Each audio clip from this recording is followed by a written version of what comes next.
ಓಂ ಶ್ರೀ ಗುರುಭ್ಯೋ ನಮಃ. ಫ್ರೆಂಡ್ಸ್, ಎಲ್ಲರಿಗೂ ನಮಸ್ಕಾರ. ಪ್ರೀತಿಯ ವೃಷಭ ರಾಶಿಯ ಆತ್ಮೀಯ ಬಂಧುಗಳೇ, ಇಂದಿನ ವಿಶೇಷ ವಿಡಿಯೋಗೆ ನಿಮಗೆಲ್ಲರಿಗೂ ಕೂಡ ಆತ್ಮೀಯ ಸ್ವಾಗತ.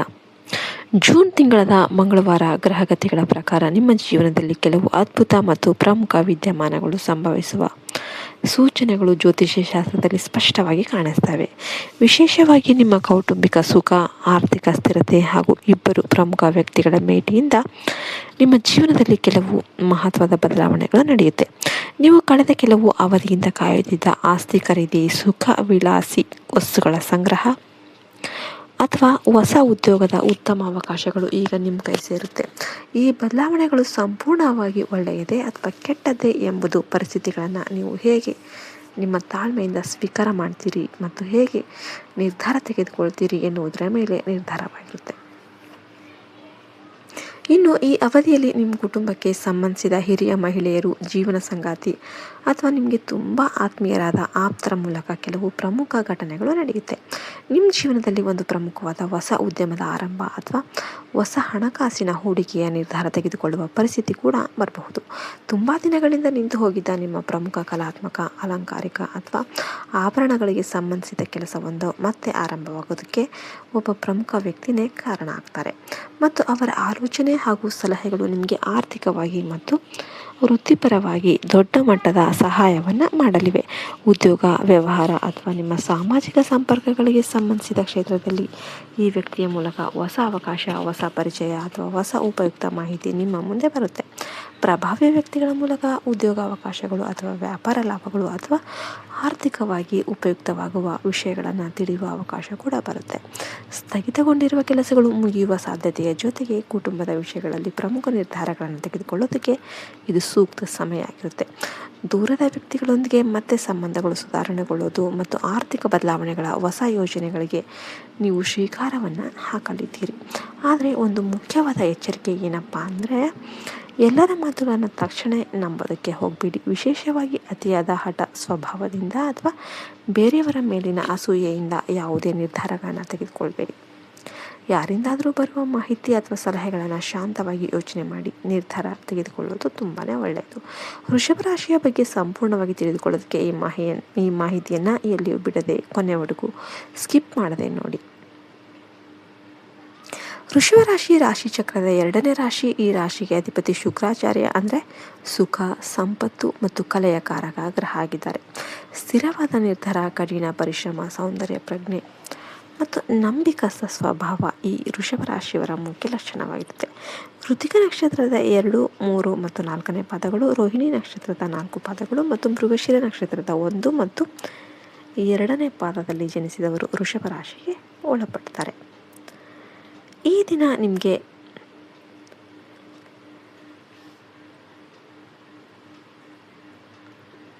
ಒಲಿದು ಬರುವ ಅದೃಷ್ಟದ ಬಣ್ಣ ಅಂದರೆ ಶುಭ್ರ ಬಿಳಿ, ತಿಳಿ ನೀಲಿ ಮತ್ತು ಕ್ರೀಮ್ ಬಣ್ಣ.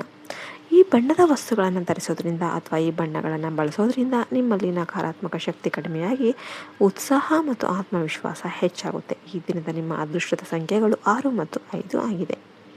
ಹಾಗೆಯೇ ದಕ್ಷಿಣ ದಿಕ್ಕು ಮತ್ತು ನೈಋತ್ಯ ದಿಕ್ಕಿನ ಕಡೆಗೆ ಮಾಡುವ ಪ್ರಯಾಣಗಳು ಎಂತೋ ಶುಭಪ್ರದ ಆಗಿರುವ ಸೂಚನೆಗಳು ಕಾಣಿಸುತ್ತೆ. ಉದ್ಯೋಗ, ವ್ಯಾಪಾರ, ಶಿಕ್ಷಣ ಅಥವಾ ವೈಯಕ್ತಿಕ ಕೆಲಸಗಳಿಗಾಗಿ ಈ ದಿಕ್ಕಲ್ಲಿ ನೀವು ಪ್ರಯಾಣ ಮಾಡಿದರೆ ಅನುಕೂಲಕರ ಫಲಿತಾಂಶ ಪಡೆಯುವ ಅವಕಾಶ ಅನ್ನೋದು ಕಂಡುಬರುತ್ತೆ. ಇಂದು ಮಂಗಳವಾರ ಆಗಿರೋದ್ರಿಂದ ಪರಮಶಿವನ ಆರಾಧನೆ ಮಾಡೋದು ಒಳ್ಳೆಯದು ಹಾಗೂ ಶುಕ್ರ ಗ್ರಹದ ಅನುಗ್ರಹಕ್ಕಾಗಿ ಮಹಾಲಕ್ಷ್ಮೀ ದೇವಿಯನ್ನು ಪ್ರಾರ್ಥನೆ ಮಾಡಿ ಓಂ ನಮಃ ಶಿವಾಯ ಅಥವಾ ಓಂ ಶ್ರೀ ಮಹಾಲಕ್ಷ್ಮೀ ನಮಃ ಅಂತ ಈ ಮಂತ್ರಗಳನ್ನು ಜಪಿಸೋದರಿಂದ ಮಾನಸಿಕ ಬಲ, ಆರ್ಥಿಕ ಸ್ಥಿರತೆ ಮತ್ತು ಧೈರ್ಯ ಹೆಚ್ಚುತ್ತೆ. ನಿಮ್ಮ ಜೀವನದಲ್ಲಿ ಬರುವ ಹೊಸ ವ್ಯಕ್ತಿಗಳು ನಿಮ್ಮ ನಿರ್ಧಾರಗಳ ಮೇಲೆ ಪ್ರಭಾವವನ್ನು ಬೀರಬಹುದು. ಆದ್ದರಿಂದ ಯಾರನ್ನು ಎಷ್ಟು ನಂಬಬೇಕು ಮತ್ತು ಯಾರ ಮಾತನ್ನು ಎಲ್ಲಿಯವರೆಗೆ ಕೇಳಬೇಕು ಎಂಬ ವಿಷಯದಲ್ಲಿ ಜಾಗರೂಕರಾಗಿರಿ. ವ್ಯವಹಾರದ ಜಾಗದಲ್ಲಿ ನಿಮ್ಮ ಹಣಕಾಸಿನ ಸಂಪೂರ್ಣ ವಿವರಗಳನ್ನು ಅಥವಾ ನಿಮ್ಮ ಭವಿಷ್ಯದ ರಹಸ್ಯ ಯೋಜನೆಗಳನ್ನು ಎಲ್ಲರೊಂದಿಗೂ ಕೂಡ ಹಂಚಿಕೊಳ್ಳೋದಕ್ಕೆ ಹೋಗಬೇಡಿ. ಕೋಪದಿಂದ ಅಥವಾ ಆತುರದಿಂದ ಪ್ರತಿಕ್ರಿಯಿಸದೆ ಪ್ರಶಾಂತವಾಗಿ ಯೋಚನೆ ಮಾಡಿ ಪ್ರತಿಯೊಂದು ಅವಕಾಶವನ್ನು ಪೂರ್ತಿಯಾಗಿ ಪರಿಶೀಲಿಸಿದ ನಂತರನೇ ಒಪ್ಪಿಕೊಳ್ಳಿ. ಜ್ಯೋತಿಷ್ಯಪರವಾಗಿ ಇದು ಗ್ರಹಗಳ ಪ್ರಭಾವವನ್ನು ಸೂಚಿಸುವ ಸಾಮಾನ್ಯ ವಿಶ್ಲೇಷಣೆಯಾಗಿದ್ದು, ನಿಮ್ಮ ವಿವೇಚನೆಯನ್ನು ಬಳಸೋದು ತುಂಬ ಉತ್ತಮವಾಗಿರುತ್ತೆ. ಶಿವಲಿಂಗಕ್ಕೆ ಹಾಲಿನ ಅಭಿಷೇಕ ಮಾಡಿ, ಬಿಳಿ ಹೂಗಳನ್ನು ಸಮರ್ಪಣೆ ಮಾಡಿ, ಅರ್ಚನೆ ಮಾಡಿ ಮತ್ತು ಓಂ ನಮಃ ಶಿವಾಯ ಈ ಮಂತ್ರವನ್ನು 108 ಬಾರಿ ಜಪಿಸೋದ್ರಿಂದ ಅತ್ಯಂತ ಹೆಚ್ಚಿನ ಮನಃಶಾಂತಿ ಅನ್ನೋದು ಲಭಿಸುತ್ತೆ. ಶ್ರೀ ಸೂಕ್ತ ಪಠಿಸೋದು ಅಥವಾ ಕೇಳೋದು ನಿಮ್ಮ ಮನೆಯಲ್ಲಿ ಧನ ಧಾನ್ಯಗಳನ್ನು ಹೆಚ್ಚಿಸುತ್ತೆ. ಸಾಯಂಕಾಲದ ಸಮಯದಲ್ಲಿ ಮನೆಯ ಮುಂದೆ ಅಥವಾ ಪೂಜಾ ಮಂದಿರದಲ್ಲಿ ತುಪ್ಪದ ದೀಪ ಹಚ್ಚಿ ಕರ್ಪೂರದ ಆರತಿ ನೀಡಿ ಕುಟುಂಬದ ಶ್ರೇಯಸ್ಸಿಗಾಗಿ ಪ್ರಾರ್ಥನೆ ಮಾಡಿ. ಈ ದಿನ ನಿಮ್ಮ ಶಕ್ತಿಗೆ ತಕ್ಕಂತೆ ಬಡವರಿಗೆ ಅನ್ನದಾನ, ಬಿಳಿ ಅಕ್ಕಿ ಅಥವಾ ಸಕ್ಕರೆಯ ದಾನ, ಪಕ್ಷಿಗಳಿಗೆ ಧಾನ್ಯ ಹಾಕೋದು ಮತ್ತು ಗೋವುಗಳಿಗೆ, ಮಹಿಳೆಯರಿಗೆ ಗೌರವ ನೀಡೋದು ಹಾಗೂ ಮನೆಯಲ್ಲಿ ತಾಯಿ, ಹಿರಿಯರು ಮತ್ತು ಗುರುಗಳ ಆಶೀರ್ವಾದ ಪಡೆಯೋದು ಒಂದು ದೊಡ್ಡ ಪರಿಹಾರವಾಗಿರುತ್ತೆ.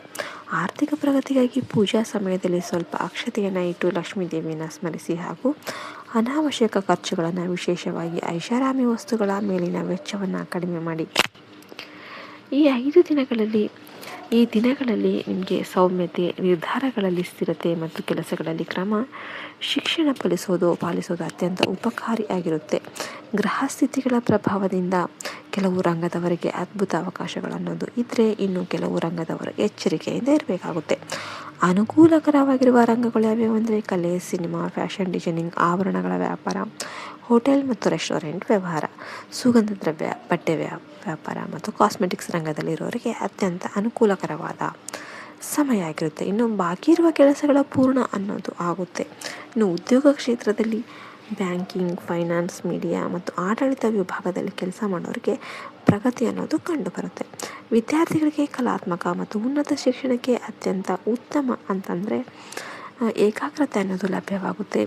ಆದರೆ ಪ್ರತಿಕೂಲವಾಗಿರುವ ರಂಗಗಳು ಅಂದರೆ ಪಾಲುದಾರಿಕೆ ಅಥವಾ ಪಾರ್ಟ್ನರ್ಶಿಪ್ ವ್ಯವಹಾರ ಮಾಡುವವರು ಹಣಕಾಸಿನ ಲೆಕ್ಕಾಚಾರದಲ್ಲಿ ಜಾಗರೂಕರಾಗಿರಬೇಕು.